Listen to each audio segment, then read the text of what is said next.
റോഡുകളുടെ കാര്യത്തിലും വികസന പ്രവർത്തനത്തിലും നഗരസഭ കാര്യമായ ഇടപെടൽ നടത്തിയിട്ടുണ്ടെന്നും ചില കൗൺസിലർമാർ രാഷ്ട്രീയം കാണുന്നതാണ് ഇത്തരം സമരങ്ങൾ എന്നും നഗരസഭാ ചെയർമാൻ എൻ ഷാജിത്ത് മാസ്റ്റർ പറഞ്ഞു. റോഡുകൾ ഈ കഴിഞ്ഞ ഒരു മാസക്കാലത്തിനിടയിൽ ഒരു 8ഓളം കോൺക്രീറ്റ് റോഡുകൾ ഉദ്ഘാടനം ചെയ്യപ്പെട്ടിട്ടുണ്ട്.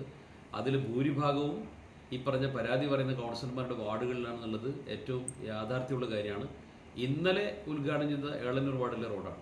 അപ്പോൾ അതുകൊണ്ട് റോഡുകൾ പുതുതായി വരുന്നുണ്ട്. പിന്നെ ചില റോഡുകൾ കിഫ്ബിൻ്റെ കുടിവെള്ളപ്പത്തിൻ്റെ ഭാഗമായിട്ട് പൈപ്പിൽ ഇടുന്നവരോട് കയറിയിട്ടുണ്ട്. ഒരു വലിയ പദ്ധതി വരുമ്പോൾ സ്വാഭാവികമായും കുറച്ചു കാലം ബുദ്ധിമുട്ടുണ്ടാവും. ഒരു 6 മാസക്കാലെങ്കിലും നമുക്ക് ഈ 326 കിലോമീറ്റർ പൈപ്പ് ലൈൻ ഇടുന്നത് വരെയുള്ള ഒരു പ്രതിസന്ധിയുണ്ട്. പൊടിശല്യമുണ്ട്, വാഹനങ്ങൾ പോകുമ്പോൾ ബുദ്ധിമുട്ടുണ്ട്. ഇതൊക്കെ പരിഹരിക്കാനുള്ള നടപടികൾ കൂടി കരാറിൻ്റെ ഭാഗമാണ്. എല്ലാ വീടുകളിലും വെള്ളം എത്തിയെന്ന് ഉറപ്പുവരുത്തിയ ശേഷം മാത്രമേ റീസ്റ്റോറേഷൻ പ്രവൃത്തി ആരംഭിക്കുകയുള്ളൂ. ഇതൊക്കെ നേരത്തെ മുൻകൂട്ടി തന്നെ കൗൺസിലർമാരോട് പറഞ്ഞതും വാർഡ് തലത്തിൽ വാർഡ് സഭകൾ വിളിച്ച് കൃത്യമായി വിശദീകരിച്ചതുമാണ്. അതിൻ്റെ പേരിൽ റോഡൊക്കെ തകർന്നിരിക്കുകയാണെന്ന് പറയുന്ന ഒരു രാഷ്ട്രീയ താല്പര്യമുള്ള സ്റ്റേറ്റ്മെൻറ്റാണ് പല ഭാഗത്തുനിന്നും കാണുന്നത്.